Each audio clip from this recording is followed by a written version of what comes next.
안녕하십니까. 쌀이 울타리 모아보기 세 번째 영상입니다. 이번 영상에서는 지난 7, 8, 9 세 편을 한 편으로 모아봤습니다. 그럼 세 편 연속 잘 감상하시기 바랍니다.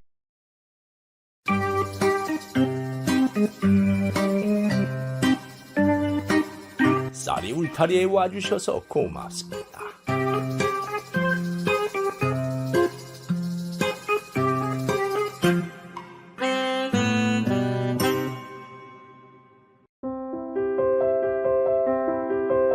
이번 이야기는 자식에게 재산을 다 물려준 노인 부부에 대한 이야기입니다. 시작하겠습니다.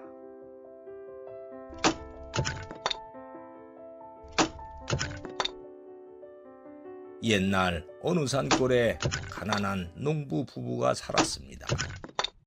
그런데 혼인한 지 세월이 흘러도 자식이 생기지 않았습니다.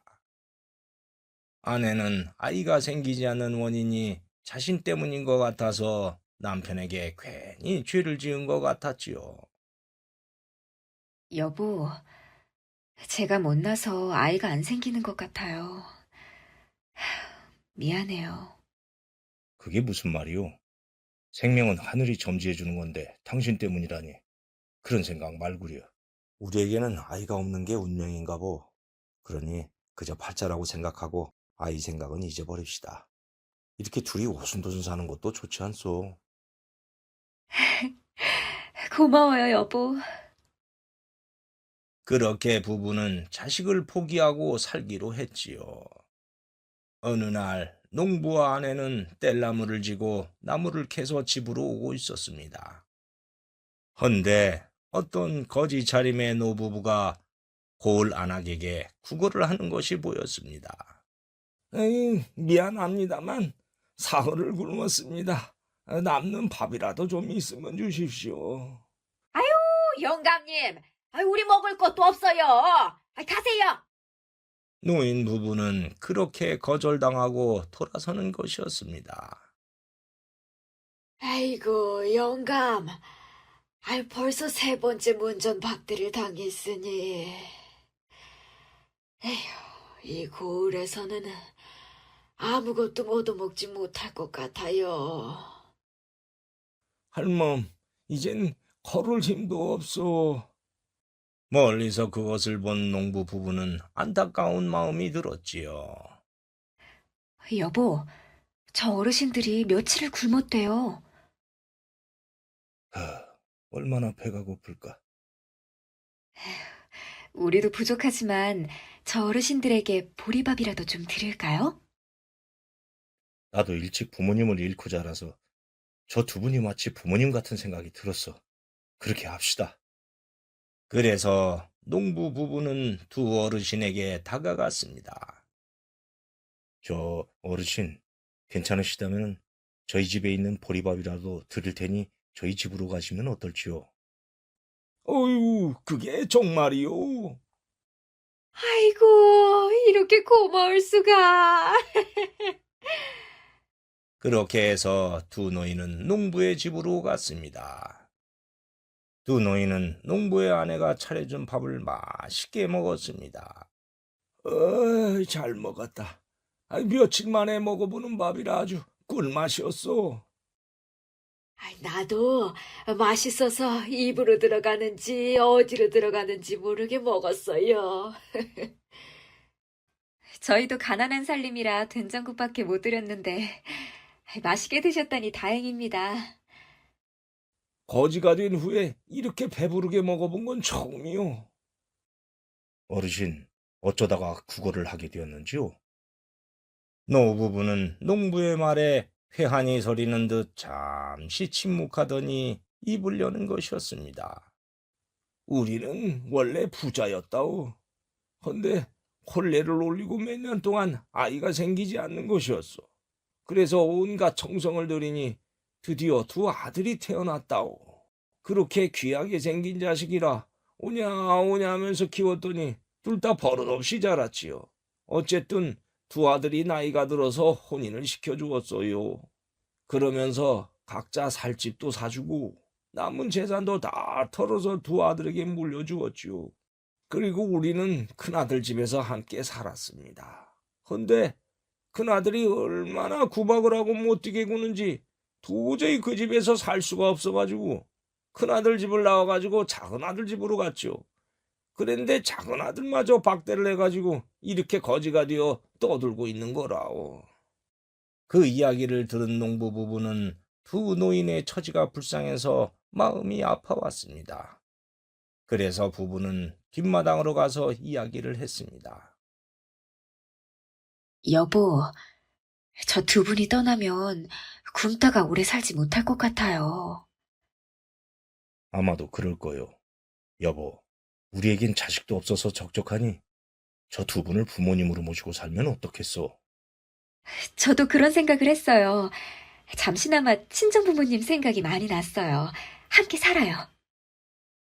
그래서 농부 부부는 노인들에게 와서 부모님처럼 같이 살면 어떻겠냐고 말했습니다. 그 말을 들은 두 노인은 깜짝 놀라는 것이었습니다. 아니, 우리와 함께 살자고요? 아이고, 세상에 이렇게 고마울 수가. 고맙긴요. 저희도 아이가 없어서 적적한데 부모님이 생기니 오히려 저희가 감사드릴 일이죠. 살다 보니 이렇게 좋은 일이 있구먼. 그렇게 해서 두 노인은 그날부터 농부 부부의 양부모가 되어서 함께 살게 되었고, 가난한 살림이었지만은 모두 행복한 나날을 보냈지요. 그렇게 시간은 갔는데, 그러던 어느 날 농부 부부는 일하러 나갔고 노인이 집에 있는데 어느 짐꾼이 지나가다가 갈증이 났는지 물을 얻어먹게 되었습니다. 그 물맛 참 좋다. 고맙습니다, 영감님. 어디 먼 길을 가시나 보우? 저희 대감마님의 따님이 한양에 참판대감 아들과 혼례를 하게 돼가 미리 선물을 드리러 가고 있는 중입니다. 그러자 노인이 등짐을 가리키며 말했지요. 이게 그 선물이요?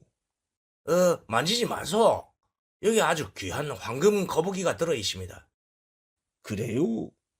난 그 황금 거북이보다 더 비싼 보물이 있다오. 예?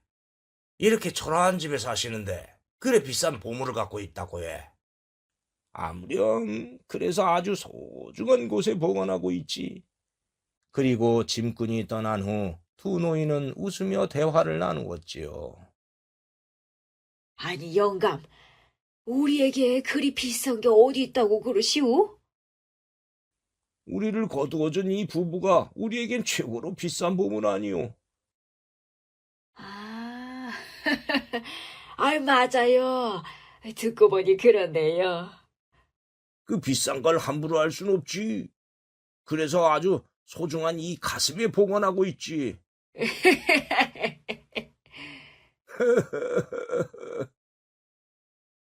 그런데 짐꾼이 주막에 들러 그 말을 했는데 그게 소문이 되어 온 거울로 퍼졌습니다. 그러더니 산 넘고 물 건너 노인의 두 아들의 귀에도 그 소문이 들어갔지요. 두 아들은 아버지가 황금거북이보다 더 비싼 보물을 갖고 있다는 소문을 듣고 욕심이 나서 둘이 만나 의논을 했습니다. 그 정도 보물이라면 두 아들의 재산을 합친 것보다 수십 배 더 값어치가 있으니 욕심이 났지요. 형님, 그 소문 들었소? 아버지가 엄청난 보물을 갖고 있대요. 나도 들었다. 형님, 아버지 재산은 우리 재산 아니요? 그러니 다시 아버지를 모셔오십시다. 그러면 그 보물도 우리게 되는 거지요. 그래, 당장 모시러 가자. 그래서 두 아들은 노인을 찾아갔습니다. 부모를 찾아간 두 아들은 두 노인에게 집에 가자고 했지요. 아버지, 어머니, 왜 이런 누추한 곳에 살고 계세요? 저희가 모실 테니 집으로 가서 같이 사십시다. 그 말에 노인 부부는 어이가 없었습니다. 너희들이 우리를 버릴 때는 언제고 이제 와서 갑자기 모시겠다니 이유를 모르겠구나. 니들이 우리를 내쫓아서 거지처럼 살았다. 난 너희들에게 재산을 전부 다 물려준 걸 후회하고 있어. 두 아들은 그 말을 듣더니 보물을 가지려는 욕심에 이렇게 말하는 것이었습니다. 저희들이 잘못했습니다. 그러면 물려받은 것뿐 아니라 모든 재산을 돌려드리겠습니다. 아우야, 넌 어떠냐? 형님 말이 지당합니다. 저도 당장 모든 재산 돌려드릴게요. 그렇게 해서 두 아들은 재산을 정리한 다음 그 돈을 노 부부에게 주었습니다. 아버지, 어머니, 이제 됐죠? 저희들의 전 재산을 갖고 왔습니다. 그러니 노여움을 푸시고 저희들과 함께 사시지요. 니들이 돈을 준다니까 받기는 받겠다마는 같이 사는 건 좀 생각을 해봐야겠다. 에? 옆에서 보던 농부 부부는 잘 됐다는 생각이 들었습니다. 아유, 아버님, 잘 됐네요. 두 분이 반성하신다니 저희들과 사는 것보다 아드님들과 사시는 게 좋지 않겠어요? 저도 떠나시면 서운하지만은 친아드님과 사는 게 나을 것 같습니다. 니들 생각이 정 그렇다면 알았다. 할멈, 얘들 집으로 갑시다. 예. 두 노인이 가려고 하자 큰아들이 놀라며 말했습니다. 아니, 보물은 안 갖고 가세요? 에이, 보물? 무슨 보물? 아니, 소문에 들으니까 황금 거북이보다 더 비싼 보물을 아주 소중한 곳에 보관하고 계시다면서요? 아, 그 보물? 그건 거지로 다니던 우리를 부모님으로 모시고 있는 이 부부를 말하는 것이었어. 우리에겐 이보다 더 비싼 보물이 없거든. 맞아요. 그래서 우린 이 부부를 가슴속에 소중히 보관하고 있단다. 에?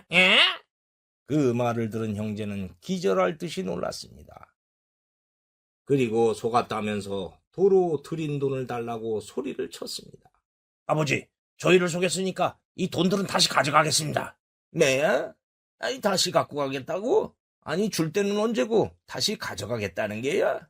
가짜 보물을 갖고 있다고 했으니까 속인 거죠. 돌아주세요. 그렇게 다투는데 지나가던 이방이 그 광경을 보고 왜 그러는지 물어봤습니다. 그리고 내용을 듣더니 사또에게 가서 누구의 말이 맞는지 물어보자고 했고 노인과 두 아들은 관하로 갔지요. 두 아들과 노인은 관하로 가서 모든 일을 말했습니다. 사또는 그동안의 얘기를 듣고 대노해서 말했습니다. 두 아들은 듣거라. 네 이놈들, 부모님을 쫓아낸 것도 모자라서 보물을 가지려고 재산을 돌려주더니 보물이 없으니까 이제는 돌려달라니 네 놈들이 사람이냐? 이 천하의 불효먹심한 놈들, 너희들은 죽을 때까지 그 죄를 뉘우쳐도 모자라겠다. 여봐라, 저 두 놈의 남은 재산을 다 몰수하고 곤장 20대씩 쳐서 쫓아내라. 예. 사또 살려주세요. 아이고, 사또 용서해 주십시오. 그렇게 사또의 엄한 판결로 두 아들은 남은 재산마저 몰수당해서 거지가 되어버렸습니다. 그렇게 해서 두 노인은 돌려받은 재산으로 농부 부부와 함께 행복하게 살았다고 합니다. 그 세월이 흘렀고 어느 날 과거에 물을 얻어먹었던 짐꾼이 다시 들러서 물을 얻어 마셨습니다. 영감님, 이번에도 물을 주셔서 잘 먹었습니다. 이 집 물맛이 너무 맛이 좋아가지고 한양에서 내려가는 길에 또 들렀다 아닙니까? 잘 먹었다니 나도 기분이 좋소. 그런데 고을 주막에 들렀다가 영감님과 두 아들에게 있었던 이야기를 들으십니다. 그랬소? 그러고 강가를 지나가는데 거적으로 된 움막이 하나 있는 게 아닙니까? 그럼 뭐 그 안에서 사람이 흐느끼는 소리가 나대. 예. 그래요? 그래서 슬쩍 움막을 들여다보니까네 영감님의 두 아들이 거지가 돼가 비참해져 갖고 울고 있었습니다. 예, 며칠을 못 먹었다면서만 신세 타령을 하면서 울고 있었습니다. 그래 가만히 보니까네 제가 보기에는 며칠 내로 죽을지도 모르겠던데. 예? 그래요?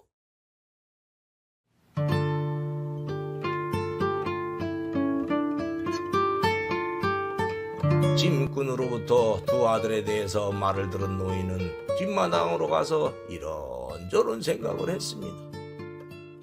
두 아들이 거지가 되었다는 소식은 들었지만은 너무 굶어서 며칠을 버티지 못할 것이라니 아무리 미워도 자식은 자식인지라 노인은 마음이 아파서 가슴이 쓰려오는 것이었습니다.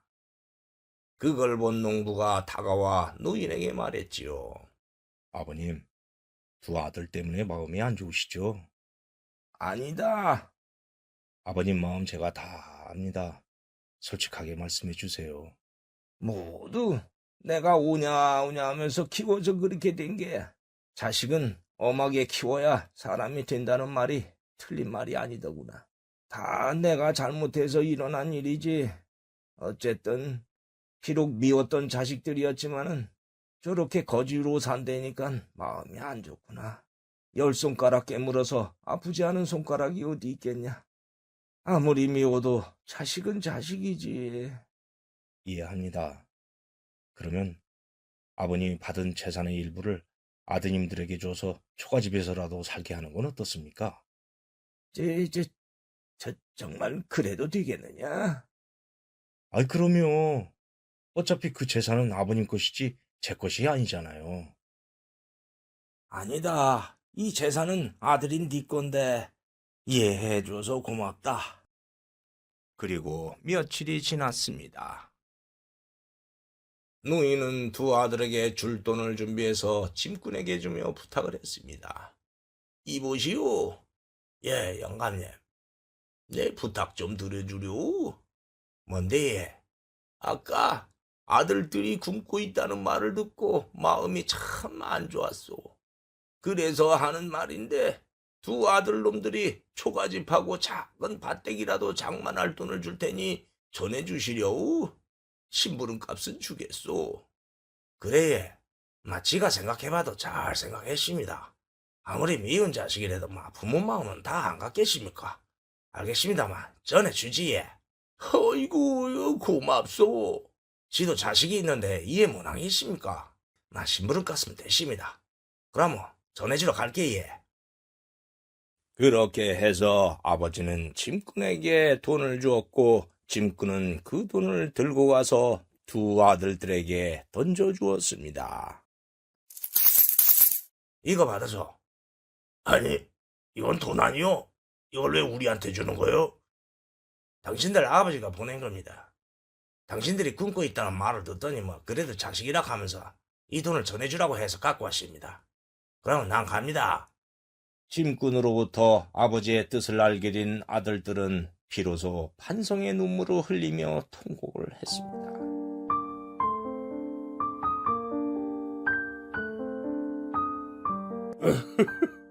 아버지, 이 불효 자식을 용서해 주십시오. 아버지. 그렇게 해서 노인은 마음 편하게 농부 부부와 함께 행복하게 살았다고 합니다. 역시 사랑은 내리 사랑인가 봅니다. 지금까지 이 이야기를 하다 보니 자식에게 재산을 주는 것에 대해 이런저런 생각이 들었습니다. 자식을 사랑하지 않는 부모가 어디 있겠습니까마는 자식에게 모든 재산을 물려주면 홀대를 당할 수가 있습니다. 그러니 적당히 물려주고 내 재산은 죽을 때까지 꼭 쥐고 있어야 한다는 생각이 듭니다. 그래야 무슨 날이 되면 찾아오고 전화라도 한 통 더 오지 않겠습니까? 매정한 것 같지만은 그게 오늘의 세상을 사는 노인들의 지혜가 아닌가 합니다. 오늘 이야기 여기에서 마치겠습니다. 감사합니다. 이번 이야기는 할멈 떠난 후에 만난 할멈에 대한 이야기입니다. 그럼 시작하겠습니다. 옛날 어느 고을에 박시성을 가진 노인이 살고 있었습니다. 박노인은 자식들을 모두 혼인시키고 아내와 함께 살았는데 5년 전에 마누라가 그만 세상을 떠나 홀로 살고 있지요. 노인은 가죽신을 만드는 갓바치였는데 조선시대의 갓바치는 백정처럼 제일 천한 직업이었습니다. 그럼에도 천직이라고 생각하며 집신도 만들어 장터에서 팔아 생계를 이어갔습니다. 박노인이 오늘 또 장터에 집신과 가죽신을 갖고 와서 팔고 있네요. 노인은 마누라가 떠난 후에 외롭게 살다 보니 마음의 문을 닫게 되었고 성격이 거칠어졌습니다. 영감님, 좌판을 저희 가게 쪽으로 넘어와서 펼치니까 손님이 안 오잖아요. 저쪽으로 가서 좀 하세요. 아니 왜? 아니 내가 자네 가게를 얼마나 막았다고 그래? 가게 좀 있다고 텃세 부리는 거야 뭐야? 아니 자리세도 안 받고 노점 상자를 주면은 고맙게 생각해야지. 왜 자꾸 가게까지 침범하는 거예요? 이 길이 자네 거야? 자네가 언제 자리를 줬다고 그래? 여기는 내가 알아서 앉은 자리야. 내가 자리 잡으면 다 내 자리야. 뭐요? 아휴, 내가 말을 말아야지. 가게 주인은 화가 났지만 안으로 들어가 버렸고 그때 정시성을 가진 노부인이 왔습니다. 이보시오. 왜요? 거기 그 가죽신은 얼마예요? 그러면서 정씨 부인이 품에서 복주머니를 꺼내 그 안에 있는 동전을 꺼내려고 했습니다. 세냥 주시오. 에? 한 냥이면 되지 세 냥이나 해요. 아이고, 비싸기도 하네. 아이 비싸면 안 사면 될 거 아니야. 백내 말고도 가죽신 살 사람이 많으니 비싸면 가시오. 아니, 왜 소리를 지르고 그래요? 백내가 첫 손님으로 와서 비싸다느니 어쩌느니 하니 그러는 거 아니요? 나는 이 가죽신 만들려면 열흘이 걸려요. 목수도 일당이 20만 원인데 기술직인 내가 열흘이나 일해놓고 목수 일당보다 못한 한 양에 팔란 말이요? 에이 아침부터 재수없게. 아니, 뭐요? 재수가 없다니, 나원. 그렇게 둘이 다투었고 부인이 가버렸습니다. 그런데 노인이 보니까 아까 부인이 꺼냈던 복주머니가 바닥에 떨어져 있는 것이 아니겠습니까? 노인이 복주머니를 주워서 안을 봤지요. 그런데 달랑 동전이 한 푼밖에 없었습니다. 아니, 한 양도 아니고 한 푼이야? 한 푼 갖고 가죽신을 사려고 했던 거야? 할머니 정신이 있는 거야, 뭐야? 에이. 그리고 다시 복주머니를 보니 구리반지 한 개가 나왔습니다. 에이? 이건 뭐요? 구리반지가 있네?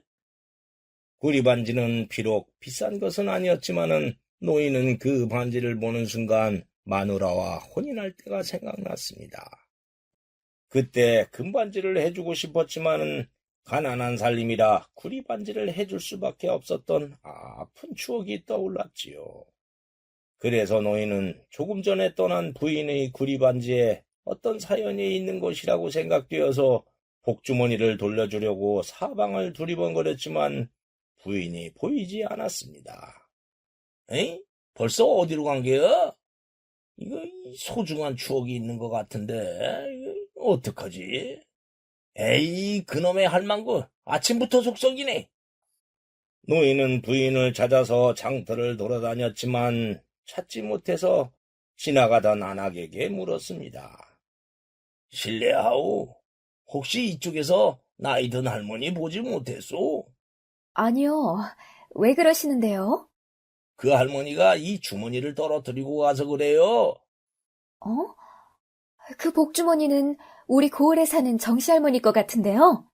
정씨 할머니요? 예, 우리 고을은 달래골인데 정씨 할머니는 강가에 버드나무가 있는 집에서 아들 부부와 살아요. 아휴, 근데 영감님이 돌아가신 뒤 치매에 걸렸죠. 에이? 치매라고? 그래서 아들이 못 나가게 하는데 나갔나 보네요. 아이고, 이걸 어쩌나. 노인은 부인이 치매라는 것을 알고 걱정이 되어 더 찾아봤지요. 그렇게 되자 상황이 어떻게 되었는가 하면은 정씨 부인! 부인! 어디 있어?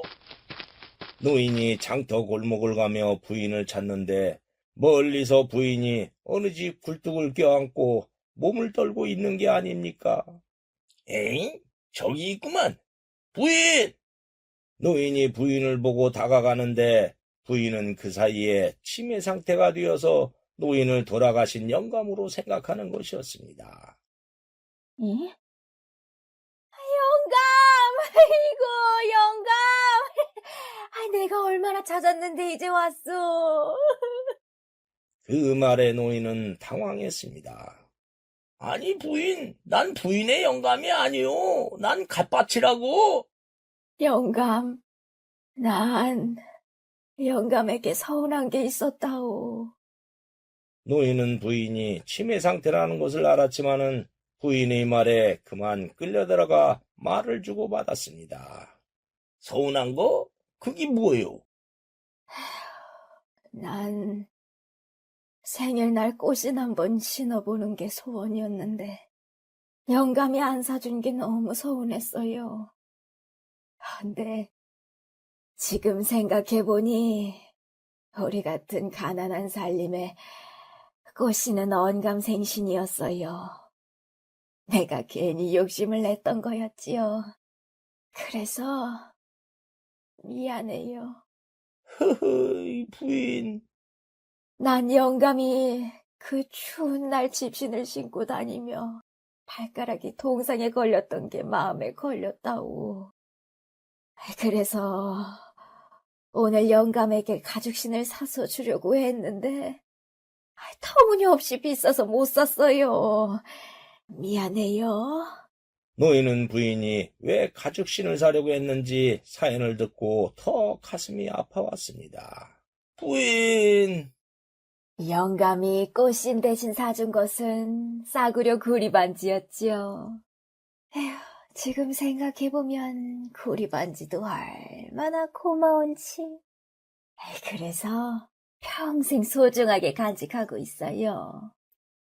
그러면서 부인은 품에서 목도리를 꺼내서 노인의 목에 감아주었습니다.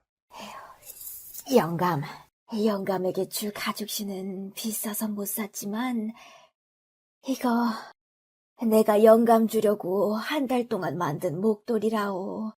요새처럼 추운 날 목도리 안 하면 감기 걸려요. 노인은 부인이 목도리를 해주자 떠난 마누라도 과거에 목도리를 감아주었던 때가 있었던지라 그 생각이 나서 그만 울컥하고 눈물이 올라왔습니다. 부인!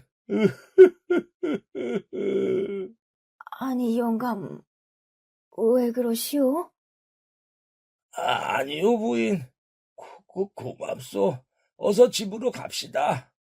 그렇게 노인은 부인을 데리고 골목을 나왔습니다. 헌데 부인의 집이 어딘지 모르니 어쩔 줄 몰라 하고 있는데 아까 그 안악이 다가왔습니다. 아이고, 어르신, 할머니 찾으셨군요. 할머니 어디 계셨어요? 제가 집으로 데려다 줄 테니 저랑 같이 가요. 잘 됐구려. 집까지 잘 부탁하오. 그렇게 안악은 부인을 집으로 데려갔고 노인은 그제서야 안도의 숨을 쉬었습니다. 그리고 노인은 집에 온 후 며칠 동안 목에 감겨있는 목도리를 만질 때마다 정씨 부인이 따뜻한 정과 아픈 사연 때문에 부인 생각이 떠나지 않았습니다. 그래서 그 부인의 소원이었던 꽃신을 만들어주기로 했지요. 노인은 만들어 놓은 꽃신을 품속에 넣고 장터로 가서 좌판을 열었습니다. 그리고 부인이 혹시 나타날까 기다려봤지만 오지 않았지요. 그렇게 시간은 갔는데 노인이 점심을 먹고 안악에게 들었던 달래꼴로 찾아가기로 하고서는 골목으로 오고 있는데 정씨 부인이 그때 그 굴뚝 옆에 앉아서 횡설수설하며 앉아있는 것이 아닙니까? 노인은 반가워서 꽃신을 들고 부인에게 갔지요. 부인, 나요. 누구시오? 아니, 날 모르겠소? 누구시더라? 에이, 그새 다 잊어버렸네. 어쨌든 부인이 며칠 전에 꽃신 한번 신어보는 게 소원이라고 해서 내가 만들어 봤어요. 그러자 꽃신을 본 부인은 순간 노인을 또 영감이라고 부르는 것이었습니다. 아이고, 이거 꽃신이네. 아이고, 영감 고마워요. 내 평생 소원을 어쩔고 이렇게 이쁜 꽃신을 주시오. 허이, 또 날 영감으로 보는구만. 어쨌든 신어봅시다. 발 이리 줘봐요. 노인은 부인이 신고 있던 집신을 벗겨내고 꽃신을 신겨주었습니다. 그러자 부인은 그만 새색시가 된 것 마냥 기뻐하는 것이었습니다. 아이고, 이렇게 이쁠 수가. 내가 새색시가 된 것 같아요. 영감, 고마워요. 그러면서 부인이 노인의 목을 껴안으며 안기는 것이 아니겠습니까? 부인! 노인은 몇 년 만에 남녀가 포근하게 안기는 일을 겪어버렸으니 가슴이 뛰기도 하고 얼굴이 화끈거려서 당황했지요. 그러나 상대가 치매에 걸린 사람이니 이래선 안 된다는 생각에 얼른 부인을 떼어놨습니다. 그러자 이번에는 부인이 배가 고프다고 했습니다. 그런데 영감, 배가 고프네요. 그래요? 그럼 국밥이라도 먹으러 갑시다. 그렇게 노인은 부인을 국밥집으로 데려가서 둘이 국밥을 시켜서 먹었습니다. 노인은 둘이 밥상을 마주하고 밥을 먹는 것은 마누라가 떠난 지 5년 만이라 마음이 푸근해지는 것이었습니다.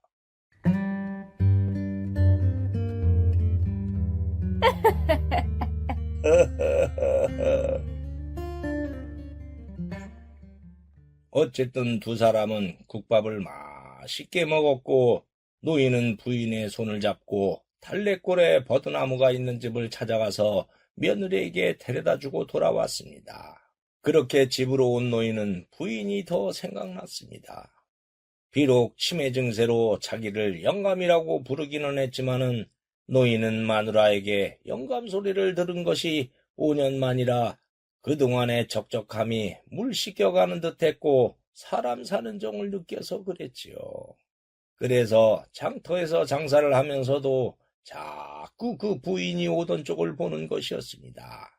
그런데 며칠이 지나도 부인은 오지 않아서 부인의 집으로 가 담장 밖에서라도 볼까 했지요. 그러나 자식 부부에게 혹시라도 들키면은 늙은이가 웬 주책이냐라는 소리를 들을 수도 있으니 그러지도 못했습니다. 그래서 노인은 그 짧은 시간의 인연은 끝났구나 하며 잊으려고 했습니다. 헌데 부인이 저쪽에서 손에 꽃신을 들고 오는 것이 아닙니까? 저기, 이봐요. 아니, 부인! 제가 치매 증세로 그동안 실수를 많이 했지요. 미안해요. 미안하다니요. 괜찮습니다. 그러면 그동안의 일이 다 생각이 난단 말이오? 예, 그거 참 신기하네. 부인은 치매가 초기라서 오늘은 다행히 정상이었습니다. 부인은 그동안 노인과 있었던 일을 기억했고 아들에게 들었던 말도 있어서 노인을 찾아왔던 것이었습니다. 영감님이 만들어준 꽃신 때문에 제가 잠시나마 돌아가신 영감을 만날 수 있었어요. 정말 고마워요. 이제 꽃신 돌려드릴게요. 돌려주다니요. 이 꽃신은 내가 부인에게 선물로 준 거요. 예? 부인 때문에 내가 오히려 도움을 받았지요. 부인이 내 목에 감겨준 목도리 때문에 마누라가 떠난 지 5년 만에 따뜻한 사람의 정을 느꼈어요. 그러니 내가 더 고맙지요.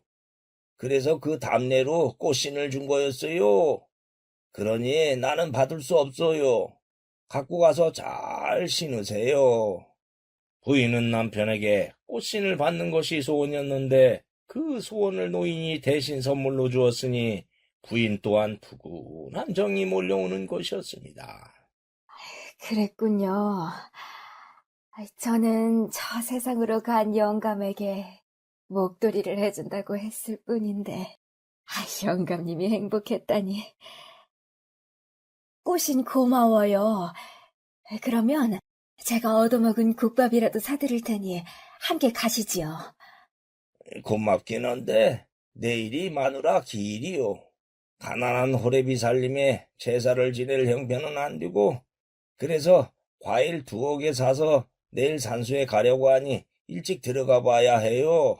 사실 부인을 집에 데려다 준 뒤로 동네 안악에게 부인이 치매가 있다는 말을 들었던지라 걱정이 많이 되었어요.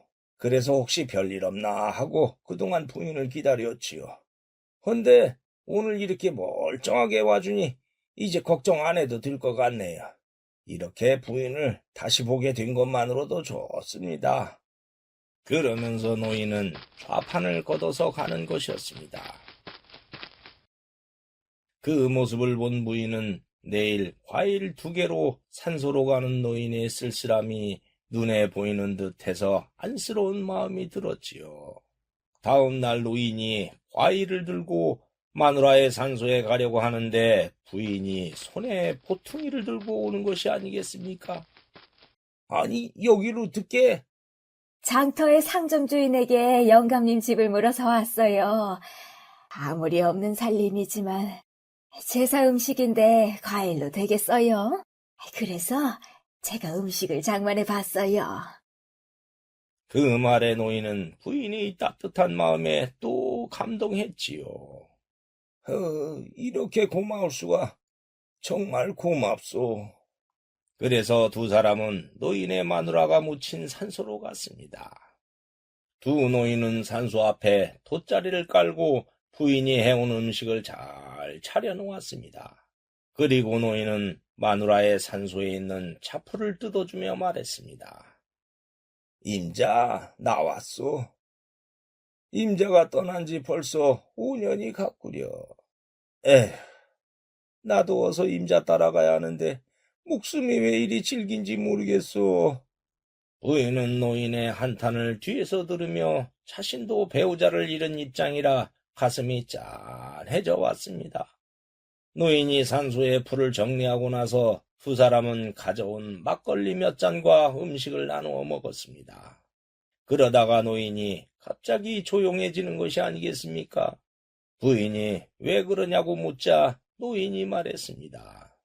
마누라가 떠나고 외롭게 오랫동안 살아오다가 이렇게 누군가 만들어 온 음식과 막걸리도 마시니 사는 것 같아서 그렇소. 에이그, 그 마음 다 알지요. 나도 그랬는걸요. 내가 늙어서 주책이요.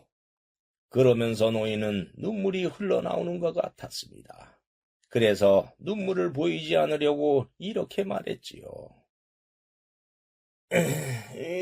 목이 왜 이렇게 마르나? 개울에 가서 호리병에 물을 좀 받아올 테니 기다리시오. 그러면서 노인이 호리병을 들고 개울로 가는 것이었습니다. 부인은 노인이 눈물을 보이지 않으려고 그러는 것을 알았기에 더 안타까웠지요. 부인이 그렇게 우두커니 앉아있는데 주변에서 사람의 목소리가 들려오는 것이 아니겠습니까? 그 소리는 늙은 할머니의 음성이었습니다. 이보시오! 아이고, 깜짝이야. 이게 무슨 소리지? 부인이 산소 쪽으로 돌아보니 목소리는 산소에서 나오는 소리였는데 왕왕 울리는 것 같기도 하고 구름이 몰려오는 소리 같기도 했습니다. 나는 저 영감의 마누라요. 예? 오늘이 내 제삿날이라 제밥을 먹으러 왔지요. 홀로 사는 영감이라 음식은 기대도 하지 않고 왔는데 댁내가 음식을 푸짐하게 해와서 아주 잘 먹었어요. 진짜 부인이시오? 그럼요.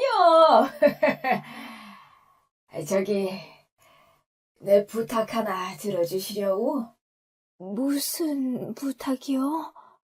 내가 먼저 세상을 등진 후에 홀로 남은 영감이 어떻게 살까 하고 걱정이 참 많았다오. 헌데 이렇게 댁내가 음식도 해오고 말벗도 해주는 걸 보고 안심이 됩니다. 그러니 영감에게 내 대신 음식도 해줘서 같이 먹고 말벗도 해주면 어떻겠어요? 그 말을 들은 부인은 당황해서 말했습니다. 그래도 괜찮겠어요? 아유, 아무렴요. 이제 내가 마음 놓을 수 있으니 오히려 고맙지요. 마누라의 말을 들은 부인은 자신도 평소에 그러고 싶은 마음이 있었던지라 그럼하고 약속했습니다. 사실은 저도 그러고 싶은 마음이 있었어요. 그럴게요. 아이고, 이제 됐어. 그럼 갈게요. 부인은 마누라의 목소리가 떠난 후 가만히 볼을 꼬집어 봤습니다. 그런데 아픈 걸 보니 분명히 환각은 아니었습니다. 그래서 가만히 생각해 봤지요. 마누라가 영감을 보기에 얼마나 안타까웠으면 그렇게 목소리를 냈을까 싶었고 자신도 바라던 것이어서 그렇게 하기로 했지요. 그러자 그동안 팍팍했던 가슴 속에 새로운 물결이 일렁이는 것이 아니겠습니까?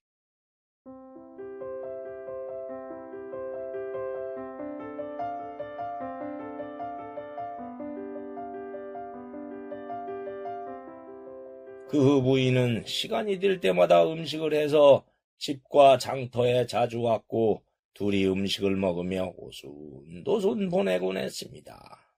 영감님, 이거 전이랑 나물 해왔어요. 밥이랑 드셔봐요. 어휴, 부추전이 이렇게 마실 수가 있나? 나물도 맛있고. 음식 준비하느라고 고생했어. 고생은 뭘요? 어여 드세요.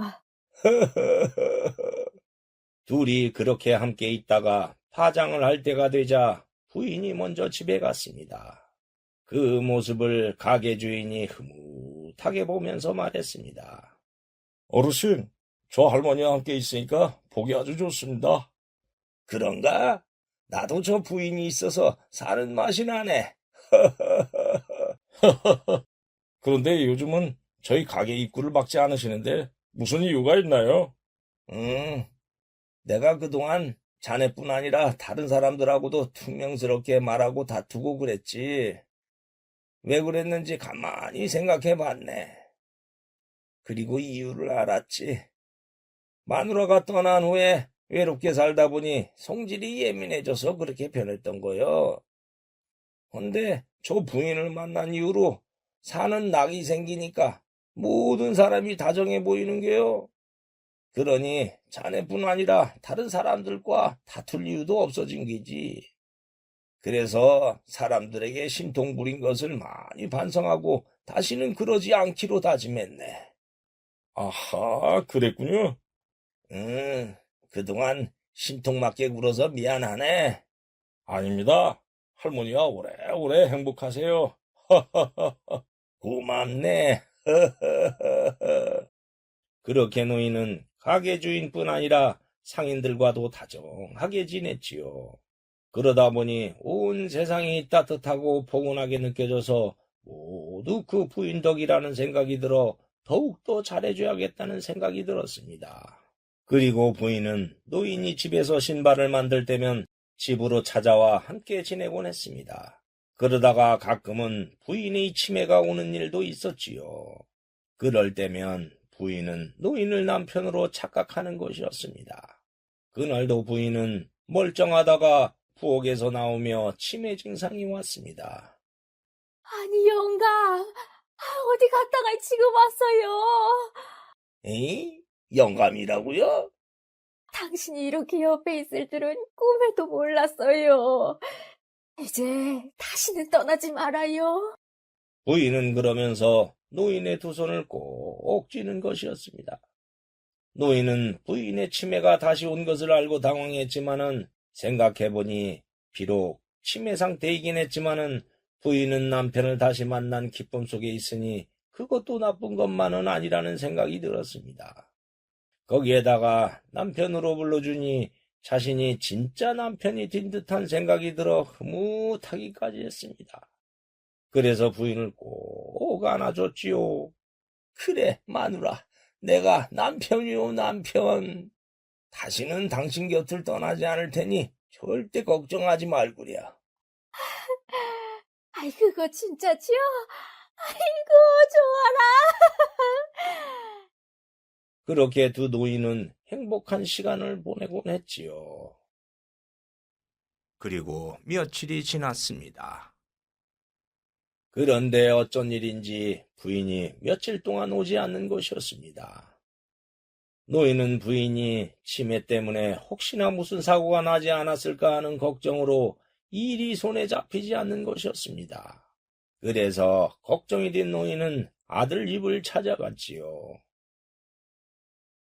아들 집에 도착한 다음 담장 밖에서 보니 마당에서 아들과 며느리가 부인을 구박하는 것이 아니겠습니까? 아이, 어머니, 너 그 영감님 만나러 가는 거야? 밖에 나갔다가 치매 가둬지면 어쩌려 그래요? 내가 그래서 무슨 사고를 쳤냐? 난 다른 사람 만나면 안 되냐? 아이고, 나 미치겠네. 어머니, 늙어갖고 웬 주책이에요. 어머니 때문에 아주 창피해서 얼굴을 못 들고 다니겠어요. 어머님이 그 영감님에게 이것저것 갖다 줘서 우리 집 살림 다 거덜나겠어요. 대체 왜 그러세요? 여보, 안 되겠어요. 어머님을 방에 가둬야겠어요. 그럴 수밖에 없지 뭐. 어머니, 한 번만 더 집을 나가면 방에 가둘 테니 그리 하세요. 뭐? 날 가둔다고? 그럼 살림은 살림대로 거덜내고 동네 창피한테 놔두라고요? 놔두다니. 내가 물건이냐? 그러지 마라. 나도 사람이다. 아이고.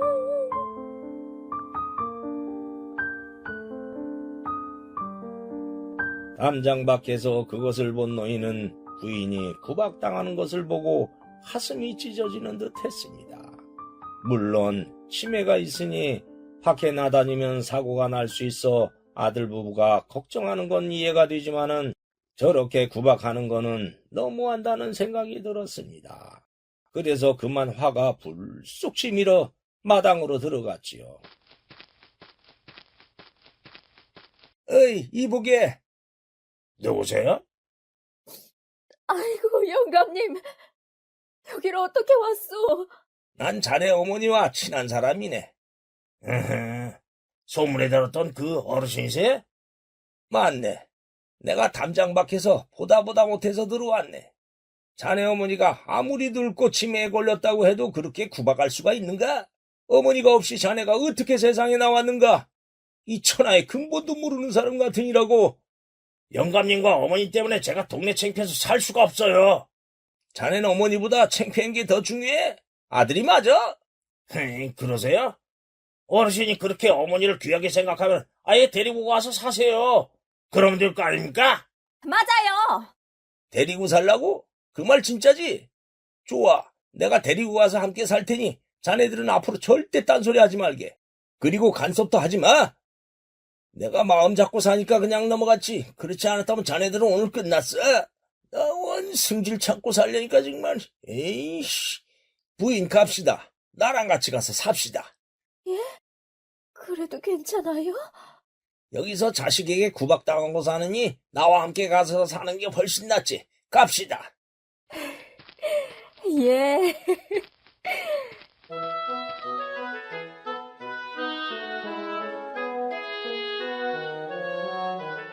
그렇게 뜻밖의 상황으로 노인은 부인을 데리고 집으로 갔습니다. 집으로 온 두 사람은 그날부터 부부로 살았습니다. 물론 노부인이 가끔 치매가 오기는 했지만 노인을 돌아가신 영감이라고 착각하는 것 빼고는 크게 심각한 것은 없으니 별 탈도 없었지요. 그래도 노인은 부인의 치매를 고치기 위해 자주 노력했습니다. 어디 오늘 또 치매를 좀 치료해봐야지. 할멈, 아침에 할멈이 먹었던 감이 몇 개요? 4개 아니요? 아니 4개라고? 허허, 2개 먹었는데 4개란 말이야? 에? 2개였어요? 아휴, 2개면 어떻고 3개면 어때요? 난 영감이 따준 것을 먹은 것만으로도 행복해요. 이? 허이, 큰일이구먼. 언제 치매가 나으려나? 그렇게 두 사람은 오순도순 행복하게 살았다고 합니다. 그 후 두 사람이 오래 장수하며 살았는지 아닌지는 모르지만은 사는 동안은 행복했으니 축복 아니겠습니까? 오늘 이야기 여기에서 마치겠습니다. 감사합니다. 이번 이야기는 떠돌이 처녀와 동침한 스님에 대한 이야기입니다. 그럼 시작하겠습니다.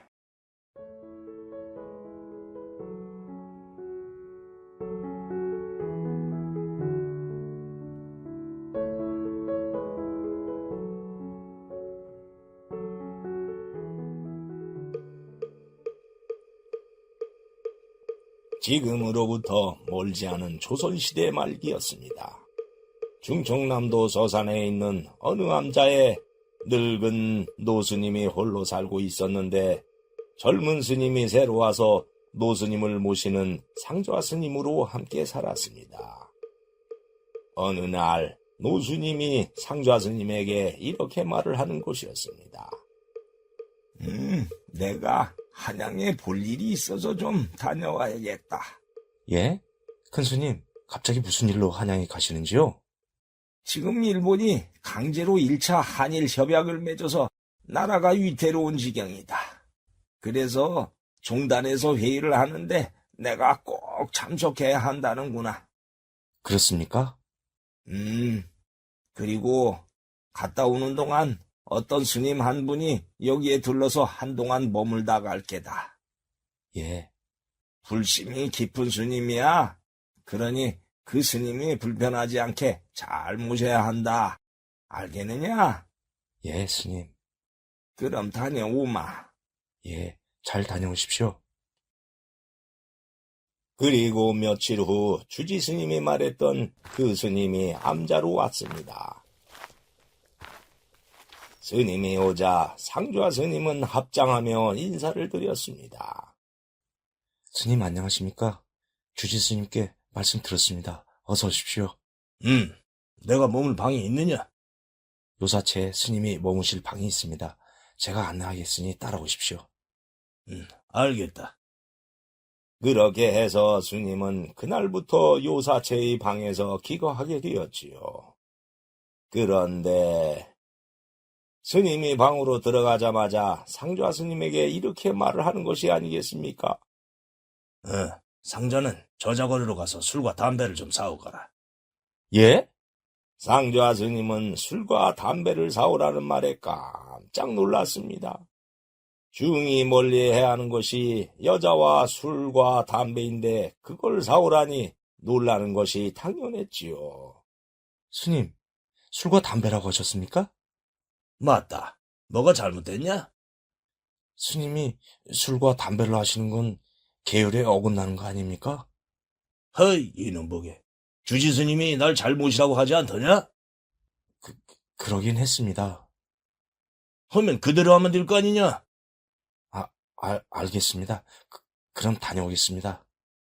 상좌 스님은 화가 났지만 주지 스님이 잘 모셔야 한다는 말을 했으니 어쩔 수 없이 고을에 저자거리로 갔지요. 오자마자 뭐? 술, 담배를 달라고? 나하면 별 땡큐를 다 받네. 그리고 술과 담배를 사와서 스님의 방 안에 넣어주었습니다. 그리고 잠시 후 방 안에서 스님의 목소리가 들려왔습니다. 어이, 술맛 좋다. 저런 세상에, 뭐 저런 중이 다 있어? 에이, 땡추 같은 이라고. 상좌 스님은 그날부터 그 스님을 타락한 중이라는 뜻으로 땡추라고 불렀습니다. 그렇게 상좌 스님이 술과 담배를 넣어주는데 땡추가 이번에는 고기를 넣어달라고 하는 것이 아니겠습니까? 상자 있느냐? 예, 스님. 안주 없이 깡수를 먹으니까 술맛이 안 난다. 고기로 만든 전이나 삼겹살 있으면 구워서 갖고 와봐라. 안주로 먹고 싶구나. 예? 고기를 드시겠다고요? 허이 이놈이 귀가 먹었나. 그러면 네 다리 삶아 먹으래? 아닙니다. 알겠습니다. 땡추가 이번에는 고기 안주를 갖고 오라니 상좌 스님은 기가 막혔습니다. 그러나 주지 스님의 당부가 떠올라서 상좌 스님은 이번에도 어쩔 수 없이 고기 안주를 구해서 방에 넣어 주었고 땡추는 술과 함께 맛있게 먹는 것이었습니다.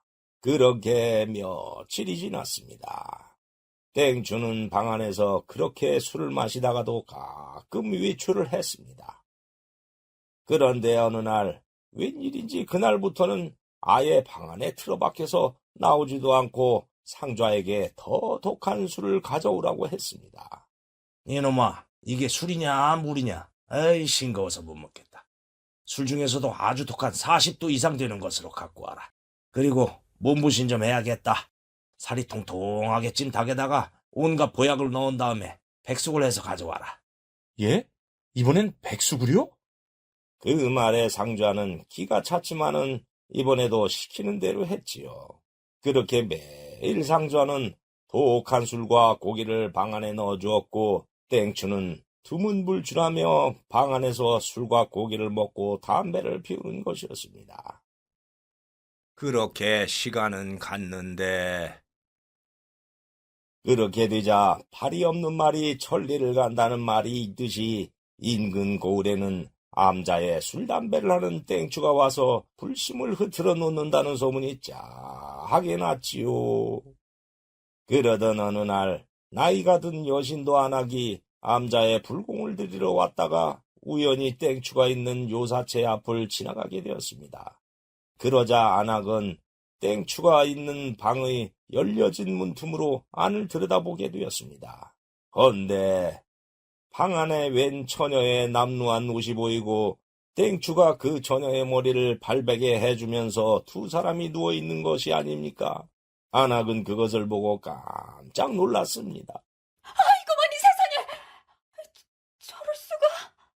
거기에다가 땡추의 다리가 처녀의 다리에 척 걸쳐 있으니 안악은 기겁을 하듯이 놀랐지요. 그래서 안악은 밥을 짓는 공양간으로 달려가 상좌 스님에게 그 일을 말했습니다. 스님, 큰일 났어요. 예? 큰일이라뇨? 조금 전에 그 땡추 스님이 머무는 요사체를 지나가는데 문이 조금 열려있지 뭐예요? 그래서 살짝 안을 들여다봤죠. 그런데 땡추 스님이 어떤 처녀의 머리를 팔베개 해주고 둘이 자고 있는 거예요. 두 사람의 다리도 엉켜 있었어요. 어휴, 세상에. 예? 그게 진짜예요? 진짜예요. 저의 이 두 눈으로 봤어요. 헌데 그 처녀의 옷이 거지 같았어요. 안악의 말에 상좌 스님은 충격을 받으며 놀랐습니다. 이제는 저 땡추가 여자까지? 거기다가 거지 처녀를? 아이고, 신도들이 우리 암자를 어찌 볼꼬. 아이고. 아휴, 이 일을 어쩌지? 그 후 땡추가 거지 처녀와 동침한다는 소문이 삽시간에 온 고을에 퍼져버렸습니다.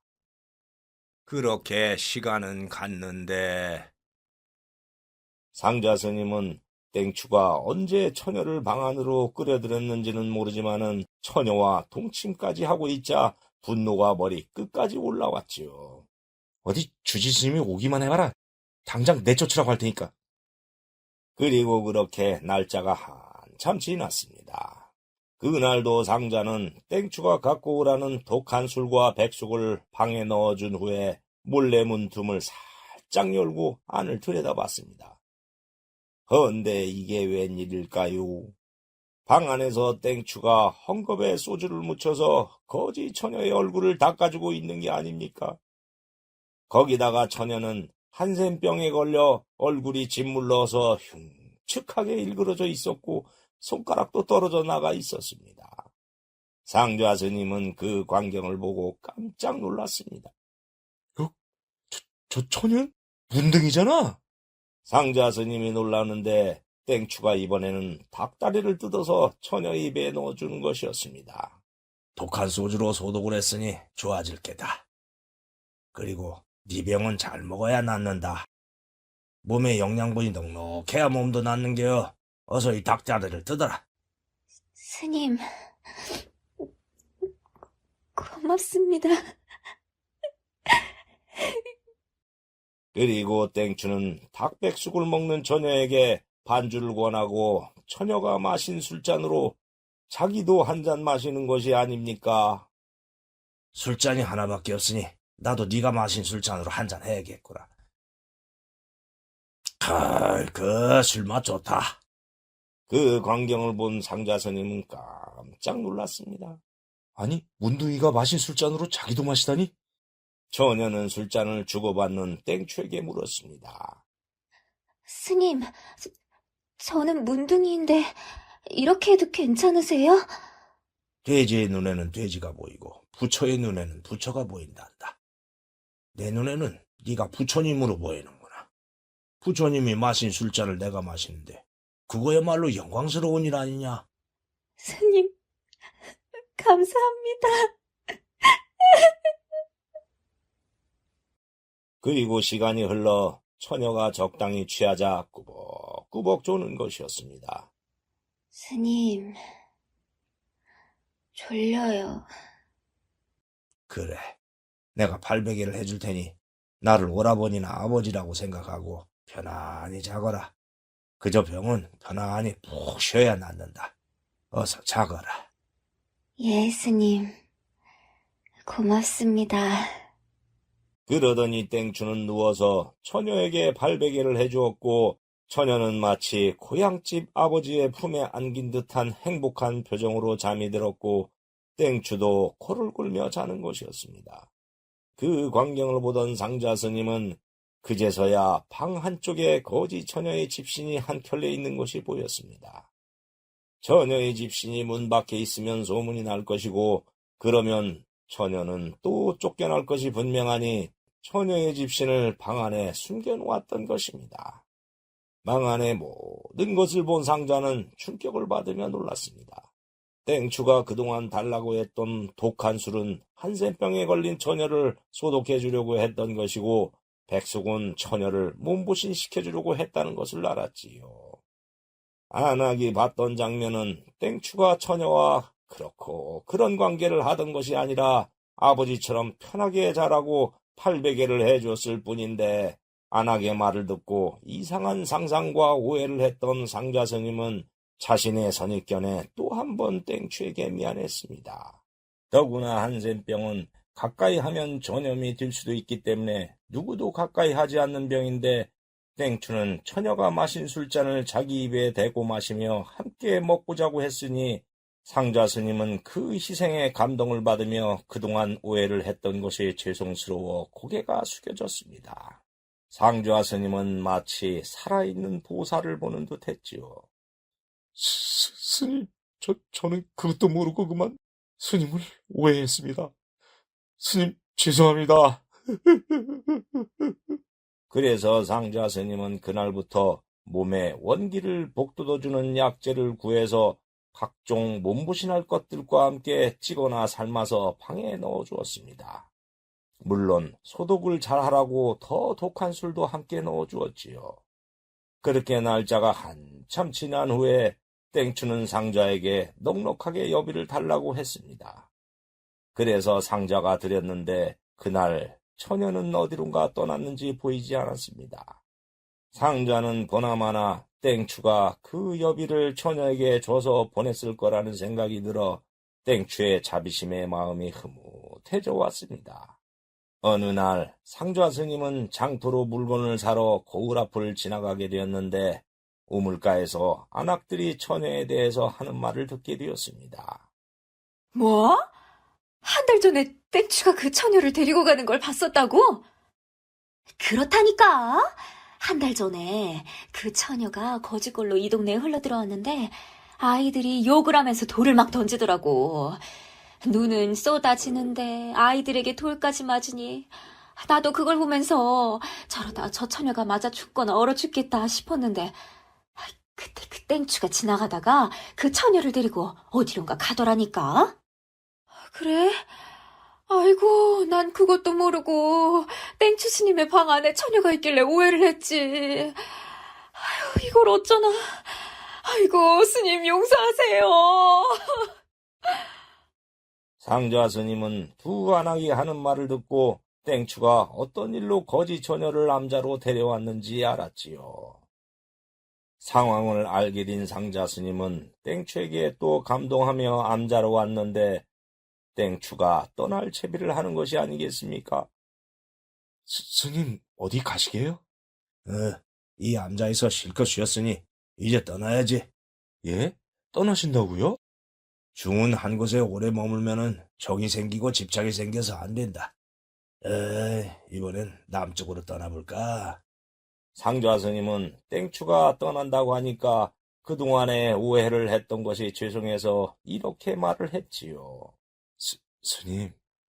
스님은 처녀에게 자비를 베풀고 보시를 하였는데 저는 땡추라고 욕했습니다. 저를 용서해 주십시오. 야, 이놈아. 예수님도 낮은 곳에 임하라고 했지 않느냐? 내가 거두지 않으면 누가 그 처녀를 거두겠냐? 예수님의 말씀도 그러한데 부처님을 따른다는 불자가 낮은 곳에 임하지 않으면 자비라고 할 수 있겠느냐? 소승은 술잔까지 주고받는 것을 보고 놀랐습니다. 한센병은 전염이 될 수도 있는데 괜찮으세요? 그 처녀가 마신 술잔을 한센병이라고 해서 내가 멀리하면 그것이야말로 차별화 아니냐? 그렇지 않아도 온 나라가 차별화 때문에 난리인데 나까지 차별화시켜야겠냐? 왜 뭐가 잘못됐냐? 아닙니다. 난 이만 간다. 잘 쉬었다 간다. 그렇게 땡추는 떠났고 상좌 스님은 노스님께서 땡추를 왜 불심이 깊은 스님이라고 했는지 알게 되었지요. 땡추가 떠난 며칠 후 노스님이 한양에서 오자 상좌 스님은 그동안 있었던 일을 말했습니다. 제가 오해해서 그 스님에게 정말 죄송했습니다. 그랬느냐? 그 스님 법명이 궁금합니다. 경허다. 예? 그분이 경허 스님이라고요? 상좌 스님은 경허라는 이름을 듣고 깜짝 놀랐습니다. 그 당시에 경허 스님은 조선에서 참선으로 최고의 경지에 오른 선승이라고 들었기 때문이었습니다. 그분이 경허 스님이라니 놀랬습니다. 근데 술, 담배와 고기를 하시는 것은 아무리 생각해봐도 스님의 본분을 어긴 거라는 생각이 듭니다. 경허가 술과 고기를 하는 이유가 있다. 예? 지금은 조선을 일본이 집어삼켜서 나라가 위태로운 상태 아니냐. 그리고 주지 스님은 다음 말을 이어갔습니다. 때는 일제가 1차 한일협약으로 조선을 삼키고 조선을 지탱해온 정신을 없애려고 혈안이 되었을 때였습니다. 그래서 조선의 선불교를 일본의 불교로 바꾸려고 조선 불교를 총독부 관할로 해버리고 조선의 위대한 선승들을 없애려고 했지요. 그래서 최고의 선승이라 불리던 경허를 어떻게든 트집을 잡으려고 했습니다. 그래서 경허는 일제의 감시로부터 벗어나려고 일부러 술, 담배를 하면서 타락한 땡추 흉내를 내고 다니는 거요. 나 이렇게 참선도 안 하는 땡추니까 신경 꺼라. 이 뜻이란 말이다, 이놈아. 경허는 이 암자에서 어렸을 때부터 삼위승으로 살기 시작했어. 나중에 크게 깨우친 후에 이 암자를 떠나 팔도강산에 절을 옮겨 다니며 수도하는 중이다. 상좌 스님은 그 말을 듣고 경허 스님의 행동을 또 이해하게 되었습니다. 그 후 경허 스님은 그 처녀와 함께 있어서 그랬는지 피부에 부스럼병이 생겨서 고생했는데 그러거나 말거나 개의치 않고 살다가 어느 날 조선에서 사라졌다고 합니다. 그리고 훗날 제자들이 경허 스님에 대해서 들은 소문은 다음과 같았습니다. 경허 스님은 우리나라를 되찾는 일은 문맹을 퇴치하고 배우는 것이라고 생각하고 스님 신분을 버린 채 일제의 감시가 소홀한 북방의 어느 고을로 갔다고 합니다. 그곳에서 스님은 이름도 바꾸고 아이들을 가르치는 훈장으로 살다가 그곳에서 숨을 거두었다는 것이었습니다.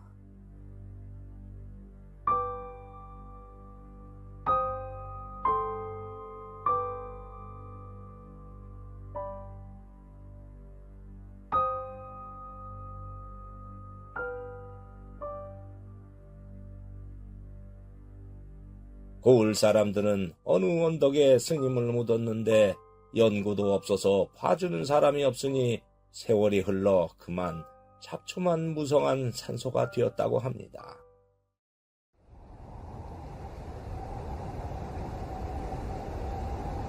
그리고 폭설이 쏟아지는 어느 겨울날 비구니 스님 한 분이 다 무너져가는 경어의 산소에 나타났습니다. 스님, 저 왔어요. 스님 덕분에 저의 병이 나아서 이렇게 불자가 되었습니다. 그래서 이렇게 인사드리러 찾아왔는데 스님이 한 줄 물기 되셨다니요. 스님.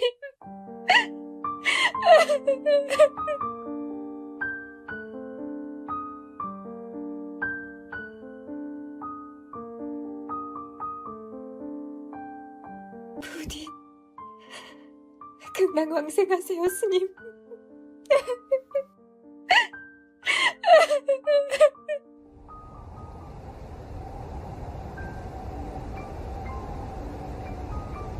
경어 스님의 헌신으로 그 거지 처녀는 한센병이 나았고 그 후 비구니가 되어서 남은 일생을 불자로 살았다고 전해지고 있습니다.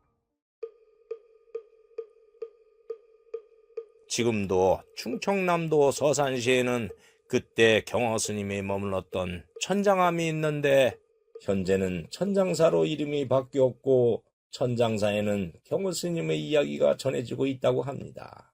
그 중에 한센병 전야에 관한 것뿐 아니라 경어 스님의 여러 가지 전설 같은 이야기가 전해져서 많은 사람들에게 감동을 준다고 합니다. 오늘 이야기 여기에서 마치겠습니다. 감사합니다. 구독과 좋아요를 누르면 다음에 영상이 새로 만들어졌을 때 먼저 보실 수 있습니다.